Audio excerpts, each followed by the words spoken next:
Soo koobid maskaxda iyo beddelka go'aanka.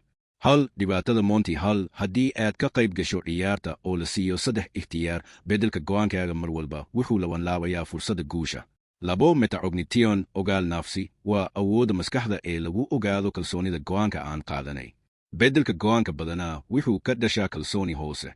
3 dadku way ka yar beddelaan go'aankooda intii laga filan karo inkastoo badanaa ay dareemaan hubanti la'aan. Laakiin marka ay beddelaan inta badan waa go'aan sax ah. 4 cadaadis wakhtigu wuxuu dadka ka caawiyaa inay si fiican u ogaadaan goorta ay beddelaan maskaxda.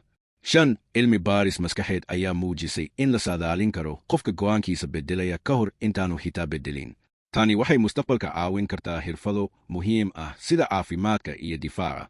6 sababta aanan mar walba u beddelin maskaxda. Waxay u baahan tahay dadaal dheeraad ah, taas oo aan go'aan walba ku habboonayn. Beddel badan wuxuu dadka ka dhigi karaa kuwa aan la isku halayn karin bulsho ahaan. 7 mustaqbalka haddii la aqoonsado calaamadaha maskaxda ee saxda ah, dadka waxaa la bari karaa goorta ay maskaxda beddelaan si ay go'aano wanaagsan u gaaraan.